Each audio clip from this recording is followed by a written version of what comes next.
주인이 되시는 하나님께 영광의 박수 올려드리겠습니다. 11시 예배, 사랑의 교회 주일 2부 예배에 오신 모든 예배자분들을 주의 이름으로 환영합니다. 이 시간에 전환점이 되는 공동체라는 제목으로 주일 메시지를 전하겠습니다. 우리는요, 남들만큼만이라는 말에 익숙하다고 생각합니다. 남들만큼만. 왜냐하면 그런 말들을 많이 들으면서 성장을 했고요. 또 우리가 어른이 된 이후에는 어떤가요? 누군가에게, 특히 우리 자녀들에게 남들만큼만 하라는 그런 속마음을 은연중에 내비치고 있을지도 모르는 것입니다.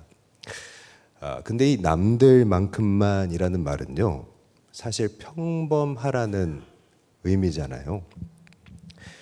그런데 우리나라에서 평범은요, 그 기준이 꽤 높은 편에 속한다는 것입니다. 예를 들면 남들은 다 해외여행 가는데, 남들은 다 좋은 학교 가는데, 남들은 프로포즈 받을 때 다 명품 받는다는데, 남들을 바라보면요, 다 잘 사는 것 같다는 것입니다. 경희대 비교문화연구소장으로 있는 그 문화평론가로 활동하는 이태광이라는 분이 계신데요. 그분은 관련하여서 이 평등의 고원이라는 개념을 말하고 있습니다. 그러니까 남들만큼만 사는 세상은 고원이라는 것입니다. 높은 곳에 있다는 겁니다. 그러니까 우리가 남들만큼이라고 할 때는요, 의도했든 아니든 간에 높은 기준선이 있는 것입니다. 그 고원 위로 올라서기 위한 경쟁은 아주 치열하고요. 또 그 속에서 개인이 받는 그 압력은 지독하게 강한 것입니다.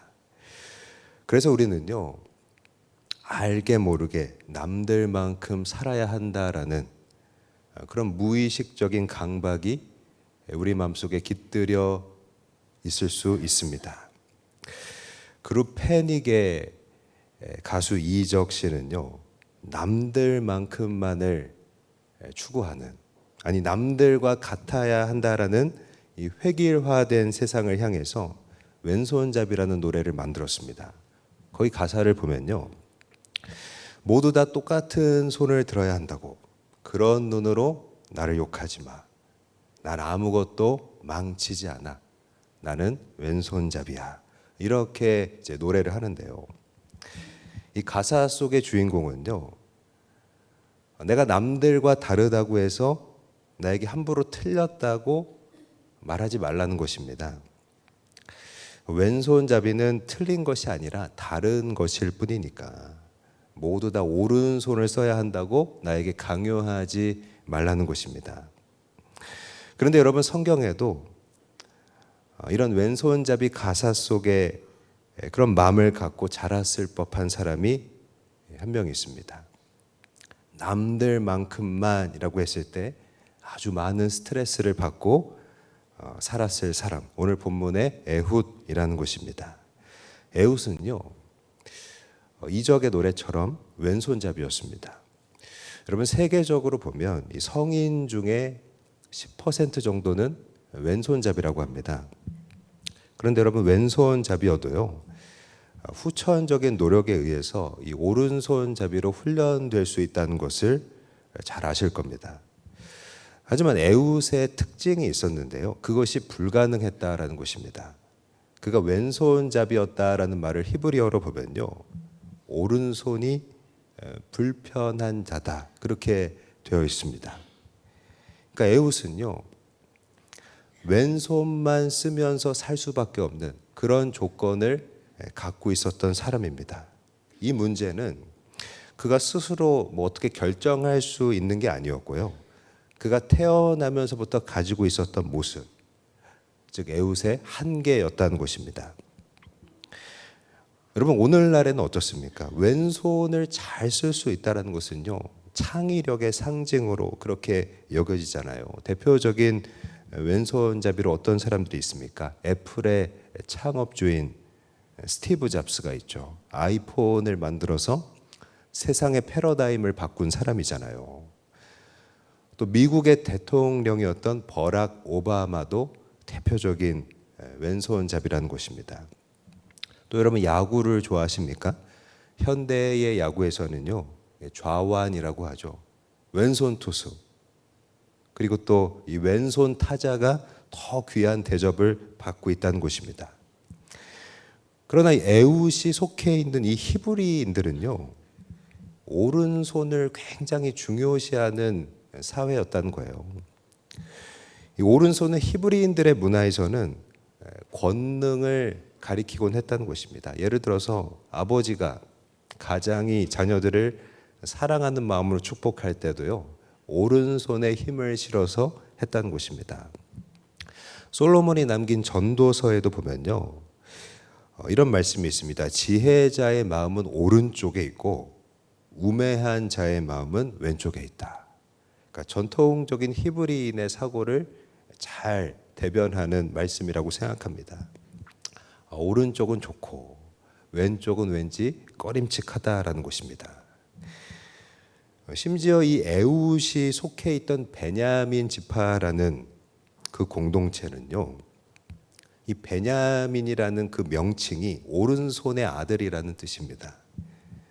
그 베냐민 지파는 오른손의 아들의 그 후예답게 용맹한 자들이 많이 나오기도 했는데요. 문제가 무엇입니까? 에훗은 오른손의 의미를 부여하는 세상 속에 살고 있었고요. 그 속에서 아이러니하게도 그 오른손이 불편했던 인생이었다는 것입니다. 그러니까 여러분 어땠겠습니까? 베냐민이라는 정체성에 걸맞지 못하는, 그 기대에 부응하지 못하는 인생이 바로 에훗이었다는 것입니다. 그러니까 그의 삶은요, 실패의 연속이었고 어려움의 반복이었을 것입니다. 그런데 이것이 바로 에훗의 이야기가 오늘 우리의 이야기가 될 수 있는 접점이라고 생각합니다. 왜 그럴까요? 여러분, 우리에게도요, 우리 힘으로 할 수 없는 저마다의 한계가 다 존재하기 때문입니다. 각자의 삶의 내용과 그 환경은 다를지라도 우리는 오늘도 역시 압박과 그 부담이 있는 인생을 걸어가고 있다는 것입니다. 그래서 오늘 우리가 이 에훗의 삶을 통해서 발견해야 되는 메시지가 있다고 생각합니다. 그것은 무엇이냐면, 우리가 복음 안에 있을 때, 우리가 하나님 안에 있을 때 우리의 문제는, 우리에게 존재하는 우리의 한계는 바로 신앙의 전환점이 될 수 있다는 것입니다. 하나님은요, 에훗의 이런 문제가 어떻게 전환점이 되게 하셨을까요? 하나님은 에훗의 약점을 통해서 전환점을 만들어 나가기 시작하셨습니다. 이 전환점을 만들기 위해서 오늘 우리에게도요, 하나님은 우리가 회복해야 한다라는 명령을 주시는 것입니다. 전환점을 만들어 나가기 위해서 우리는 회복하는 삶을 살아야 합니다. 오늘 본문 15절 말씀을 같이 읽겠습니다. 시작. 이스라엘 자손이 여호와께 부르짖음에 여호와께서 그들을 위하여 한 구원자를 세우셨으니 그는 곧 베냐민 사람 게라의 아들 왼손잡이 에훗이라. 이스라엘 자손이 그를 통하여 모압 왕 에글론에게 공물을 바칠 때에. 이 15절의 뒷부분을 좀 기억하면서 묵상해 보기 원하는데요. 이스라엘 자손이 베냐민 사람 에훗을 통해서 공물을 바친다고 하는 것입니다. 여러분, 보통 공물은 누가 바치게 될까요? 그 집단을 대표하는 사람이 공물을 갖고 가서 조공을 하게 됩니다. 이스라엘은 12지파잖아요. 해마다 돌아가면서 각 지파의 대표들이 공물을 바쳤을 것입니다. 그런데 여러분, 베냐민 사람 에훗이 공물을 바쳤다는 것이 어떤 걸 의미할까요? 바로 이 에훗이 어느새 베냐민의 대표자가 됐다는 것을 말해주는 것입니다. 우리는 궁금합니다.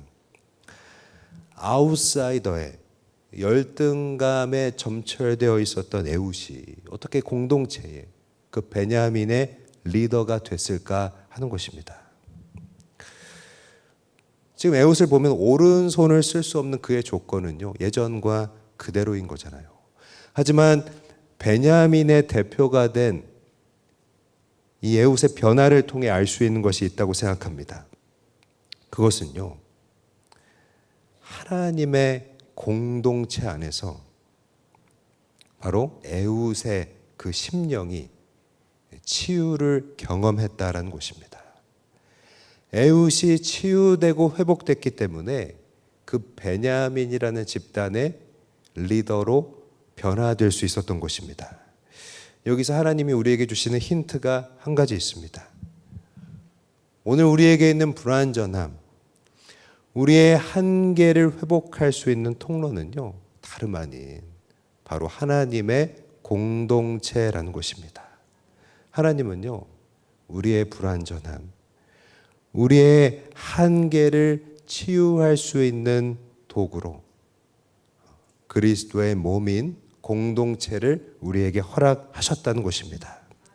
그런데 여러분, 앞서도 얘기했지만 이 베냐민이라는 공동체는 어떤 것인가요? 오른손의 아들들이라고 했잖아요. 그들은요, 의도했든 아니든 간에 그 안에 있는 에훗에게 많은 상처를 줬음에 틀림이 없습니다. 그렇지 않겠습니까? 오른손의 아들들 속에서 오른손이 불편한 자가 살아가는데 그 안에 있다는 것만으로도 많은 상처가 됐을 것입니다. 근데 여러분, 우리가 태어나서 가장 처음으로 사랑을 받고 또 동시에 가장 많은 상처를 받는 공동체가 있다면 어디일까요? 가장 많은 사랑을 처음 받고 동시에 가장 많은 상처를 받을 수 있는 공동체, 바로 가정이라고 생각합니다. 관련하여서 이 독일의 철학자인 쇼펜하우어는요, 고슴도치 딜레마라는 개념을 말합니다. 여러분도 잘 아는 얘기일 텐데요, 고슴도치가 따뜻하고 싶어서 서로 체온을 나누고 싶어서 다가가려고 하지만 자신에게 있는 그 가시 때문에 서로를 찌를 수밖에 없잖아요. 그래서 일정한 거리를 두게 된다는 것입니다. 다가가고 싶지만 다가갈 수 없는 그런 상황, 그것을 가리켜서 고슴도치 딜레마라고 부릅니다. 그런데 상처받은 공동체 안에 있는 사람들의 모습이 바로 이와 같다라는 것입니다. 하지만 그렇다고 해서요, 지구상에서 가정을 없애버려야 된다, 그렇게 주장하는 사람은 없습니다. 여러분, 그 이유가 무엇일까요? 가정에서 많은 상처를 받지만 가정을 없애자는 사람은 없습니다. 그 이유는요, 그 상처를 치유할 수 있는 공동체 또한 바로 하나님이 만드신 가정이기 때문입니다. 그런데 여러분, 오늘 우리가 예배를 드리기 위해 교회 안에 모여 있잖아요. 교회도 공동체로서 마찬가지라고 생각합니다. 공동체는요, 완전하신 주님의 거룩함을 담기 원하는 그 하나님의 사람들, 하나님의 백성들이 모여 있는 미완성의 공동체라는 것입니다.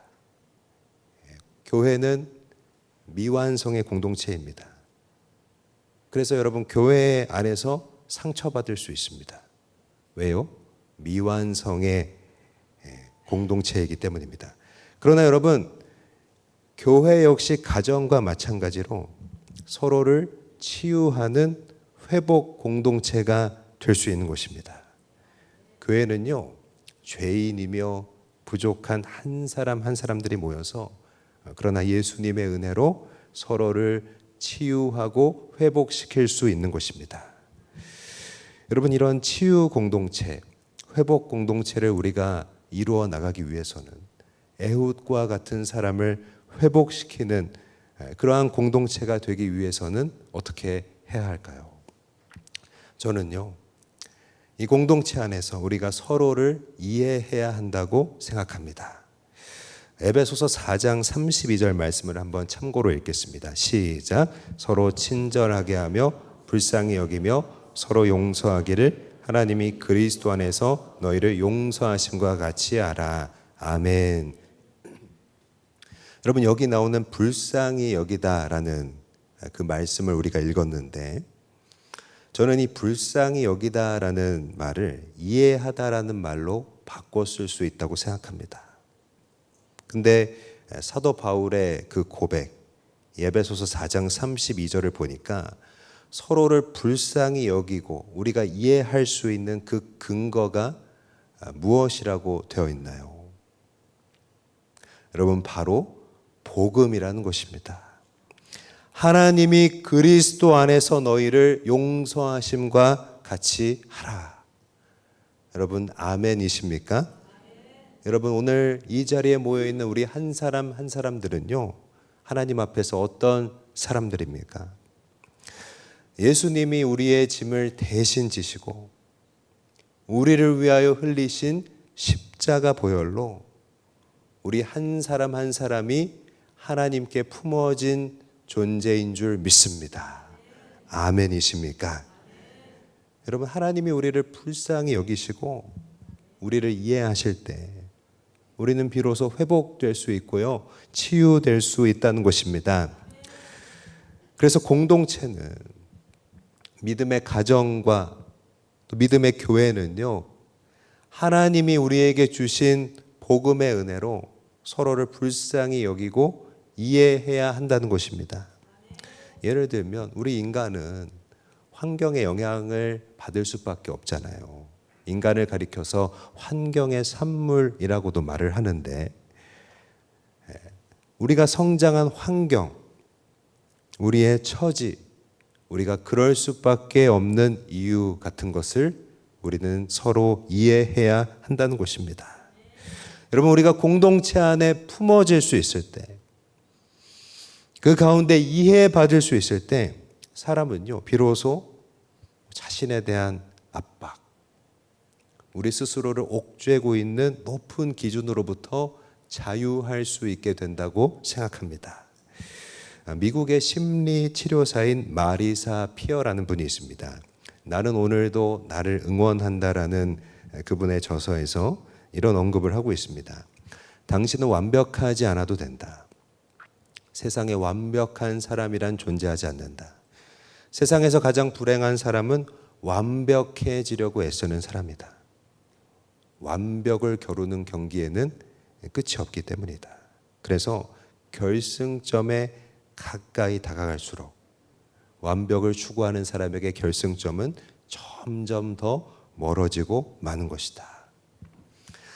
사랑하는 여러분, 완벽해지려는 마음을 내려놓고 나의 불완전함을 우리가 받아들일 수 있다면요, 우리 자신과 타인에 대한 집착과 강박은 점점 줄어들게 될 것입니다. 우리는 더 자유롭고 평온한 삶을 경험할 수 있는 것입니다. 과거에 나온 영화 중에 제리 맥과이어라는 작품이 있었습니다. 탐 크루즈가 주연한 영화였는데요. 이 탐 크루즈가 연기하는 제리 맥과이어라는 인물은 성공한 스포츠 에이전트입니다. 70명이나 되는 선수들을 관리하는 사람이었으니까요. 이 영화가 말하는 것은요, 물질적인 성공만을 추구하는 이 제리가 인간적인 관계와 그 신뢰를 더 중요하게 여기는 삶으로 변하는 과정을 보여준다는 것입니다. 특별히 영화 속에서 제리는요, 그 특유의 완벽주의로 자신을 채워 나가려다가 아내와 갈등을 겪게 됩니다. 그래서 그 과정 속에서 완벽해지려는 것을 내려놓고 자신의 불완전함을 받아들이면서 이 아내와의 사랑이 더 깊어지는 것을 경험한다는 것입니다. 여기서 나온 이 영화에 굉장히 유명한 명대사가 있는데요. You complete me라는 대사입니다. 번역하면 당신은 나를 완성시켜. 당신은 나를 완성시킵니다.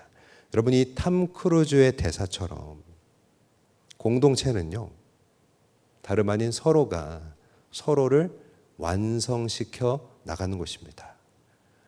우리의 완벽주의를 버리고 우리의 불완전함을 인정하면서 서로가 서로를 완성시키는 곳이 바로 하나님의 공동체라는 것입니다.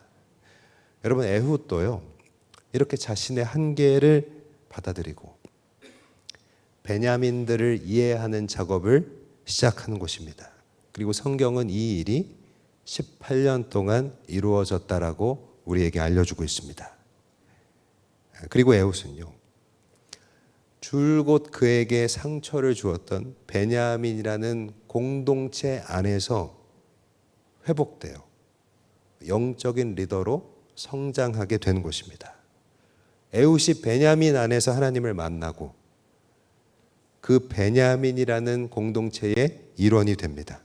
그리고 베냐민과 이스라엘은요, 그 안에서 회복된 에훗을 리더로서 세워주는 것입니다. 사랑하는 여러분, 오늘 우리의 문제와 우리의 한계는요, 내가 불완전하다는 것을 인정하고 하나님 주시는 회복을 받아들이는 전환점이 되는 줄 믿습니다. 우리의 문제는 하나님 안에서 신앙적으로 회복될 수 있는 전환점이 되는 것입니다. 사랑하는 여러분, 여러분 각자의 문제와 한계 속에서, 그러나 이 공동체 안에 있을 때 하나님의 회복이 임하도록 기도할 수 있게 되기를 축복합니다. 두 번째로, 우리는 전환점을 만들어 나가기 위해서 준비하는 삶을 살아가야 한다는 것입니다.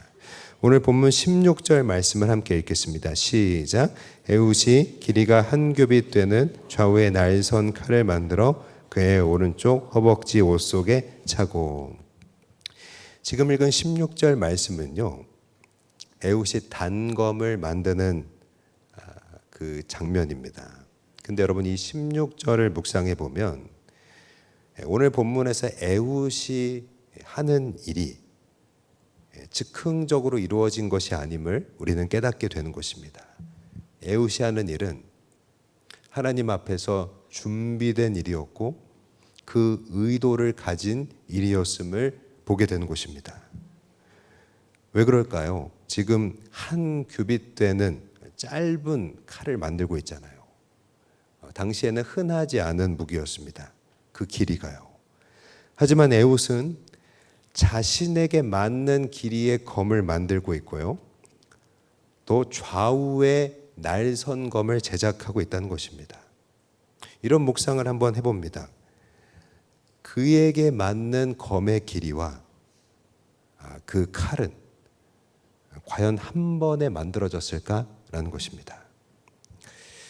저는 이렇게 생각합니다. 모압 왕 에글론을 만나기 위한 준비 역시 오늘 본문이 말하는 18년이라는 세월 동안 진행되었다고 보는 것입니다. 본문에는 나오지 않지만 이 18년이라는 그 행간 속에는 수많은 실패들이 있었을 것입니다. 예를 들면 한 팔로, 왼손 하나로 요인을 저격하기 위한 여러 가지 실패와 시행착오들입니다. 그래서 결과적으로 한 팔로, 왼손으로 상대를 제압할 수 있기 위해서 짧은 길이의 칼과 또 양쪽에 날이 있는 그 형태로 검을 제작하게 되었던 것입니다. 지난 추석 명절 때 보니까요, 여러 가지 이제 방송 채널에서 안중근의 일대기를 담은 영화 하얼빈을 방영해 주는 것을 보게 됐습니다. 우리는 안중근 하면 이토 히로부미를 저격한 일로 기억하기가 쉬운데요. 하지만 이 영화는 이토 히로부미를 저격하게 되기까지 얼마나 많은 과오와 그 실패들이 있었는지를 적나라하게 보여줍니다. 먼저 영화는 안중근의 과오로 그 독립군이 몰살되는 얘기부터 시작하는 것입니다. 온건파였던 안중근이 포로로 잡은 일본군을 풀어주니까 그들이 돌아와서 독립군을 공격합니다. 처절한 실패를 경험합니다. 이 실패를 통해서 안중근은 절치부심을 하는데요. 손가락을 자르고 독한 마음을 갖고 이토 히로부미 암살을 계획하는 것입니다. 그러나 우리가 알고 있는 하얼빈 총격 이전에 또 수차례 실패를 거듭하고 동료들이 죽고 시행착오를 겪는 것을 자세히 영화는 보여줍니다. 그런 일들을 겪은 후에 비로소 하얼빈 역에서 이토 히로부미를 저격하게 됐다는 것입니다. 여러분, 우리가 평소 생활 속에서 잘 사용하는 물건 중에 포스트잇이라는 메모지가 있습니다. 이것을 많이 사용하고 있지만 어떻게 포스트잇이 탄생하게 됐는지에 대해서는 잘 알지 못하는 분들도 있을 수 있는데요. 포스트잇은 원래는 실패한 접착제를 응용해서 만들어진 제품이라는 것입니다. 3M이라는 유명한 회사에서 강력 접착제를 만들고 있었는데 그 중에 만든 접착제가 접착력이 너무나 약해서 이거 망했다라고 모두들 생각했다고 했습니다. 그런데 그 중에 한 연구원이 그 접착제를 종이에 응용을 해보니까 종이가 찢어지지 않고 스무스하게 잘 떼어지는 것을 발견하게 된 것입니다. 그래서 이것을 통해서 포스트잇을 만들게 되었고, 그래서 그 제품을 판매해서 3M은 전 세계적으로 크게 성공을 거두었다라는 것입니다. 여러분, 마찬가지로 에웃의 칼에도요, 그 길이가 정해지고 양날의 검으로 만들어지기까지 여러 가지 시행착오의 시간이 있었을 거라고 생각합니다. 중요한 것은요, 하나님 안에서 회복된 에웃이 자신의 소명을 찾고 시행착오를 무수히 겪으면서 꾸준하게 준비를 해 나갔다라는 것입니다. 여러분, 에웃의 모습을 보면서 어떤 생각이 드십니까? 에웃은 그의 삶 속에서 왜 이처럼 칼을 갈고 준비했을까요? 할 수 있는 여러 선택 중에서 왜 이 일을 연습했을까요? 에웃 당시의 세상은 우상이 지배하는 시대였잖아요. 에웃은요, 회복된 에웃은 자신의 삶을 통해 하나님을 기다리고 하나님을 나타내기를 원했다라는 것입니다. 여러분, 무엇을 알 수 있습니까? 하나님 안에서 회복된 사람은요, 하나님 중심으로 살아가게 되어 있다는 것입니다.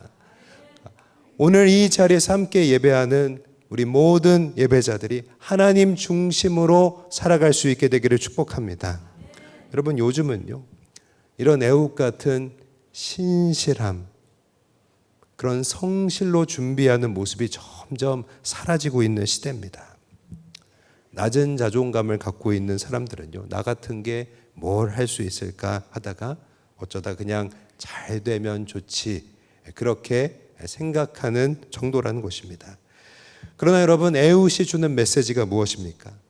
하나님 안에서 신실하게, 성실하게 준비한 사람이 하나님이 감동을 주실 때 순종할 수 있다라는 것입니다. 여러분, 에웃이 모압 왕과 대면했을 때, 단독으로 그를 쓰러뜨리려고 했을 때 어떻게 에웃이 그 에글론을 제압할 수 있었을까요?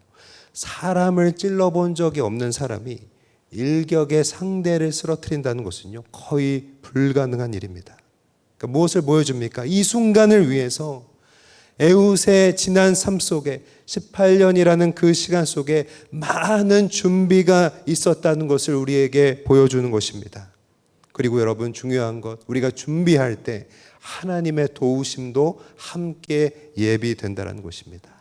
사랑하는 여러분, 오늘 우리의 삶 속에서, 우리의 일상에서 여러분은 많은 시행착오와 실패를 거듭하고 있지는 않으십니까?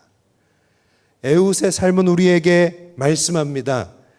오늘 우리의 준비는, 하나님 앞에서 나아가는 우리의 준비는 결코 헛되지 않다라는 것입니다. 바로 그 준비가 우리가 하나님께 드리는 순종의 원동력이 될 줄 믿습니다. 그리고 하나님이 우리를 도우시는 시간이 될 줄 믿습니다. 하나님 안에서 준비하며 전환점을 만드는 우리 모두가 되기를 축복합니다. 세 번째로 우리는 전환점을 만들어 나가기 위해서 변화를 만드는 사람이 되어야 한다는 것입니다. 사사기 3장 21절 22절을 함께 읽겠습니다. 시작. 에훗이 왼손을 뻗쳐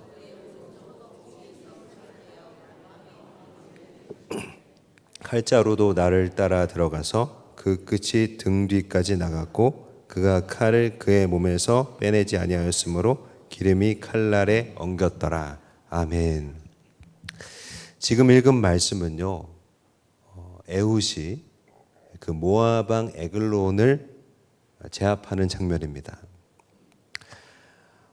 이 베냐민이라는 하나님의 공동체에서, 복음의 공동체에서 회복된 에훗은 이전과는 다른 시선을 갖게 됩니다. 그것이 그로 하여금 모압 왕 에글론 앞으로 나가게 만들었습니다. 과거에는 볼 수 없었지만 회복된 에훗이 바라보게 된 것, 여러분 무엇입니까? 바로 타인의 고통과 좌절이라는 것입니다. 에훗은요, 동족들을 십수년간 억압하고 있던 모압 왕을 주목하게 됐습니다. 이 모압에게 굴종하는 것은요, 하나님을 섬기는 백성들이 우상에게 지는 것과 같은 일이었잖아요. 그의 눈에 보인 그의 동족들의 고통 앞에 이런 지지부진한 시간들 속에서 에훗은요, 변화를 만들기 시작한 것입니다. 바로 오늘 우리가 읽은 이 장면처럼 모압 왕을 제압하고 그를 타격하는 일에 헌신하게 됩니다. 그리고 여러분, 이 헌신이 그 베냐민과 이스라엘 가운데 변화를 만들게 되는 것입니다. 어떤 변화입니까? 에훗의 헌신은요, 지난 18년 동안 하나님은 우리를 버린 것이 아니었다는 것을 이스라엘 백성으로 하여금 깨닫게 하는 것입니다. 모압에게 지배당한 지 18년 후에 에훗에 의해서 모압 왕 에글론이 쓰러지게 됐을 때, 그렇구나, 지난 18년 동안 하나님은 우리를 버린 것이 아니었구나, 이스라엘 백성은요 보게 됐다라는 것입니다. 에훗 한 사람의 헌신이 그가 속한 공동체 가운데 영적인 전환점, 변화를 만들게 되는 것입니다.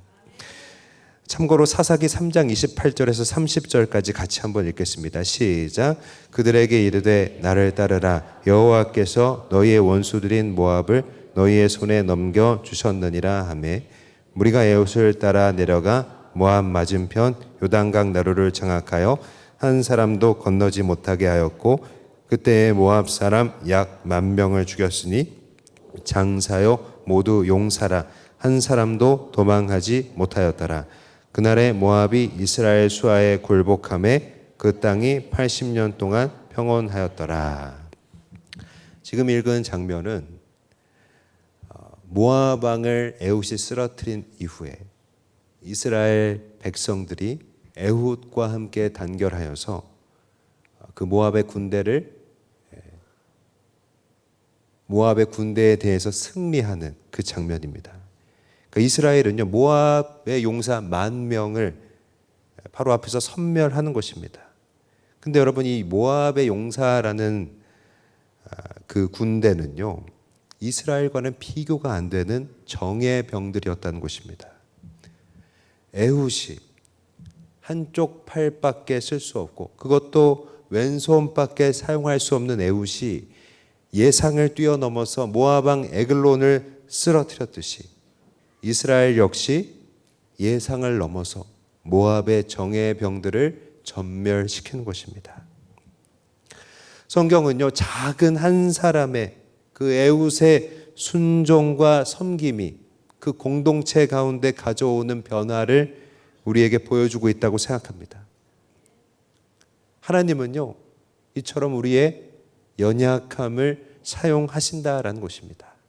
성경은 항상 반복적으로 작은 것이 이기는 원리를 우리에게 보여주고 있습니다.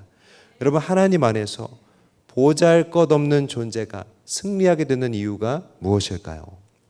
고린도후서 12장 9절 말씀을 참고로 읽겠습니다. 시작. 나에게 이르시기를 내 은혜가 내게 족하도다. 이는 내 능력이 약한 데서 온전하여짐이라 하신지라. 그러므로 도리어 크게 기뻐함으로 나의 여러 약한 것들에 대하여 자랑하리니 이는 그리스도의 능력이 내게 머물게 하려 함이라. 아멘. 이 바울의 고백의 마지막 부분을 보니까 나의 약한 것들에 대해서 자랑하리니 이는 그리스도의 능력이 나에게 머물게 하려 함이라, 이렇게 고백하는 것입니다. 바울이 자신의 약한 것에 그리스도의 능력이 머문다라고 했을 때, 이 머문다라는 말은요, 장막을 친다라는 뜻입니다.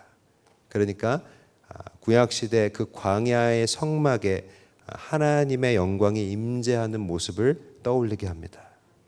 여러분, 우리의 연약한 점이, 우리의 한계가 하나님을 철저하게 의지하게 하는 줄 믿습니다.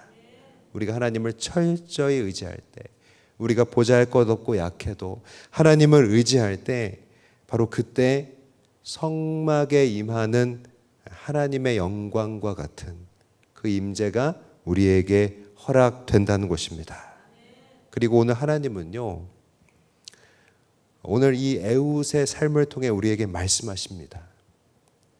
나는 지금도 에훗처럼 약한 자를 부르고 있다라는 것입니다. 여러분, 하나님이 찾는 약한 자가 누구인가요? 여러분은 강한 자이십니까? 오늘 이 자리에 하나님 은혜 없이는 살 수 없다고 그 마음으로, 그 예배의 심령으로 나온 우리 한 명 한 명이 하나님이 부르시는 약한 자가 되는 줄 믿습니다. 그게 바로 나라는 것입니다. 사랑하는 여러분, 우리의 약점이 공동체 안에서, 우리의 가정 안에서 하나님이 쓰시는 전환점이 되어서 선한 변화를 만들고, 또 우리가 하나님 앞에 쓰임받는 인생이 될 수 있기를 주의 이름으로 축복합니다. 말씀을 마무리하겠습니다. 모압 왕 에글론에 의해서 이스라엘은 18년 동안 지배당하고 있었습니다. 매년 곡물을 바치면서 얽매이던 시간들이었고요. 그들에게는 전환점이 필요했습니다. 그런데 하나님은요, 그 18년이라는 시간 속에서 전환점을 만들고 계셨다라는 것입니다. 바로 에훗이라는 인물을 준비하고 계셨습니다.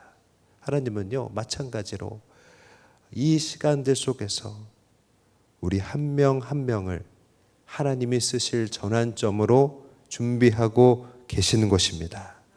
근데 여러분, 에훗은 어떻게 만들어졌습니까? 에훗을 만든 것은 공동체라고 생각합니다. 성경은 분명히 말하고 있습니다. 오른손을 쓸 수 없는 에훗이 오른손의 아들들의 리더가 되었다라는 것입니다. 베냐민 공동체 안에서 상처도 많이 받았지만 서로 불쌍히 여기기 위해서, 서로 이해하기 위해서 애쓴 지난 18년 동안 에훗은 완벽주의를 내려놓고 남들처럼이라는 기준을 내려놓고 자신의 불완전함을 인정하면서 공동체의 애정을 갖게 되고 그 가운데 리더로 세워지는 것입니다. 그리고 베냐민들도요, 그를 인정하여 주는 것입니다. 공동체 안에서 회복된 에훗이 칼을 갑니다. 그는 준비했습니다. 하나님이 주신 신실과 성실로 준비했습니다. 여러분, 회복된 사람은요, 준비하는 삶을 살게 되는 것입니다.